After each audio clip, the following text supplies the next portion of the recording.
Hi, my name is Jim and I was retired. Social Security claiming strategies can be very tricky, especially for married couples.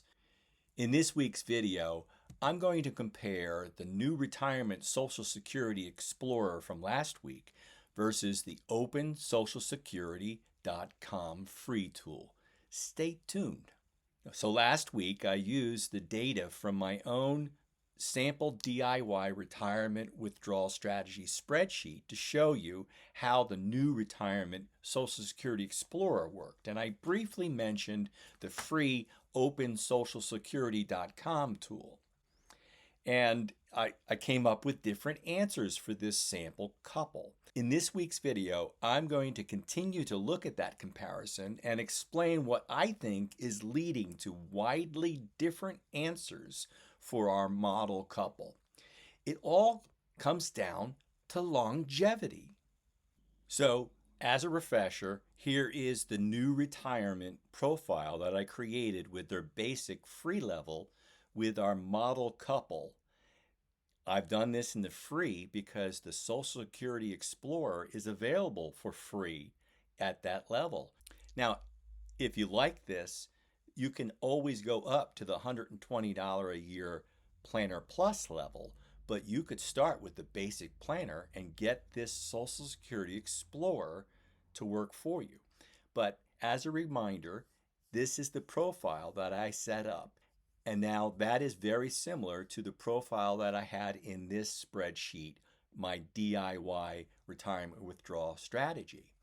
And so if you go back to the profile here, I put in 64 and 62. I've used December 1958 and January 1961 as the birth months for this ideal couple.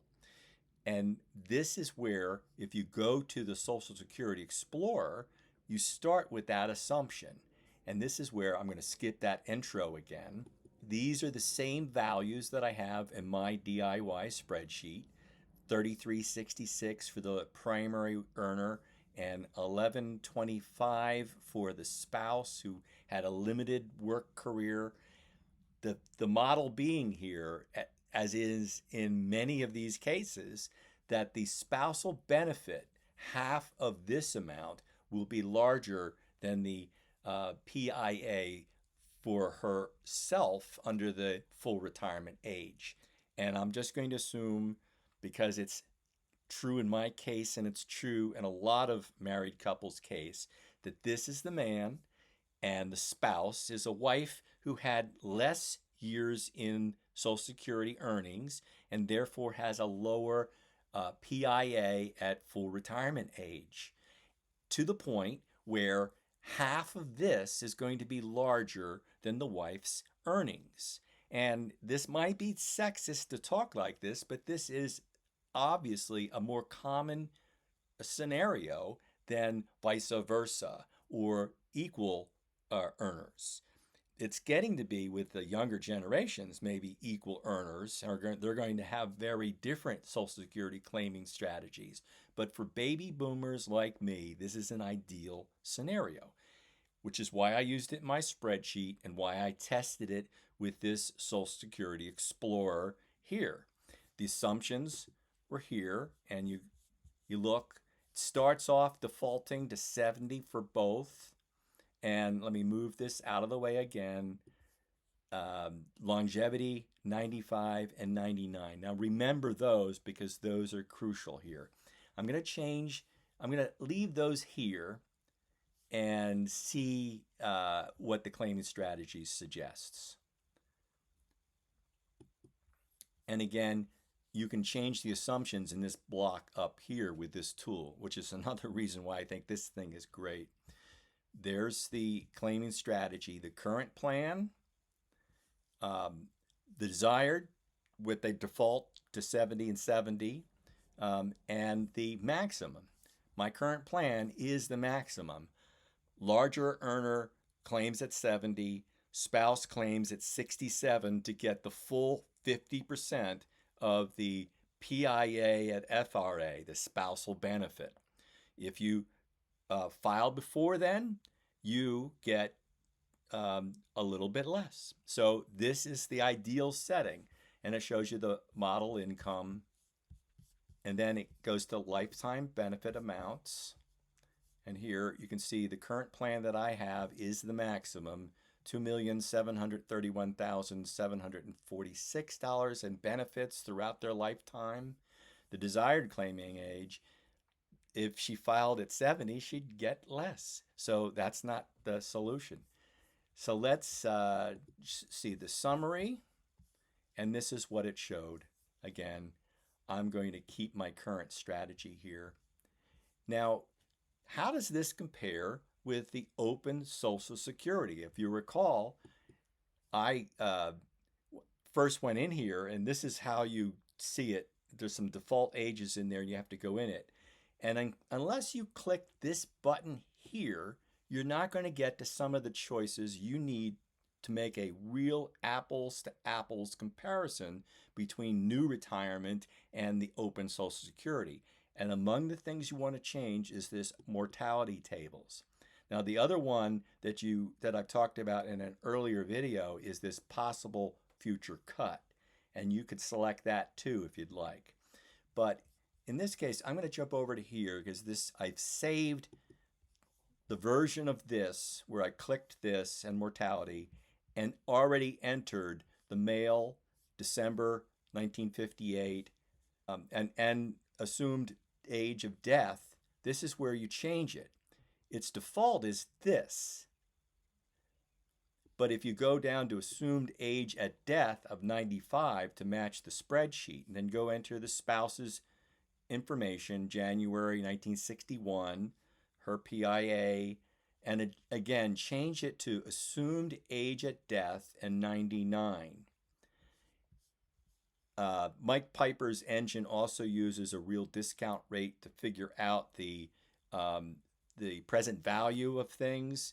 You don't need to change that now, and just submit. And then it calculates the optimal strategy.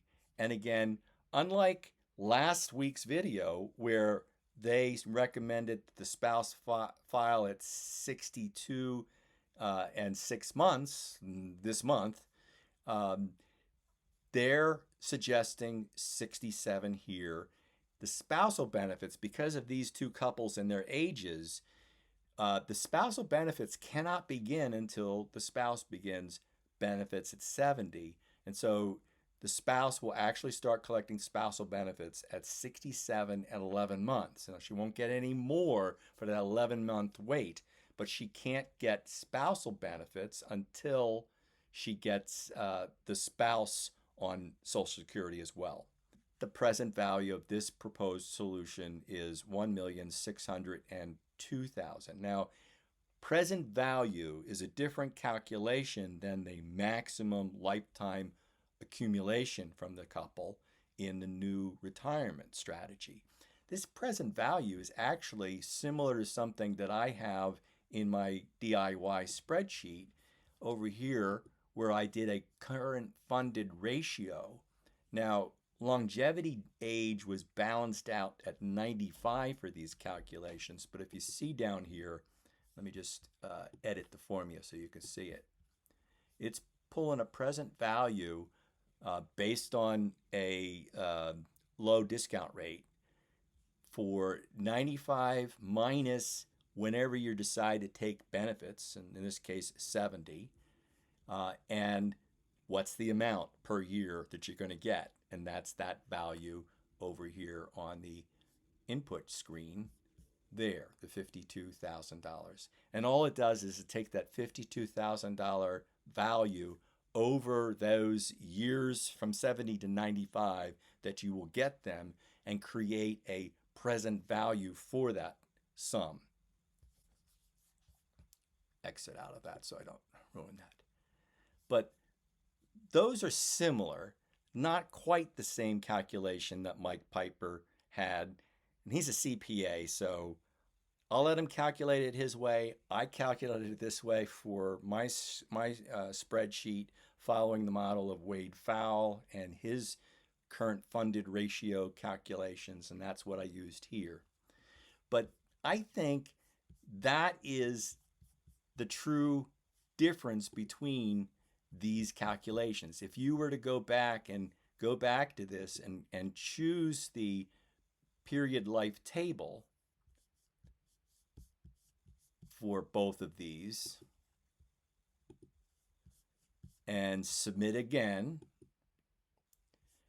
it's going to come up with that spouse files at 62, the primary earner files at 70. Interesting though, when you choose that, you can also choose other things. If you think you are very healthy, you might choose the non-smoker super preferred and change this to non-smoker super preferred and see what it suggests. And again, here is something different. 65 and 5 months. She still would not collect her spousal benefits until 67 and 11 months when the spouse files for his benefits. But it's interesting that these choices are being driven by these actuarial tables in the choices here. You could also go the other direction and say the smoker, if you're completely unhealthy, and see what it suggests. If you're going to die young, what would it suggest? And it might suggest that you file, the spouse files at 62 and 5 months, and you file a little earlier than 70. Again, all of this boils down to the longevity that you're plugging into the calculations.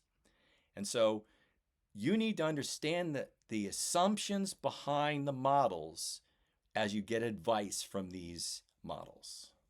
Hey, please like and subscribe to this channel if you like entertaining ideas from a DIY retiree. The more clicks, the higher this will be in the search results.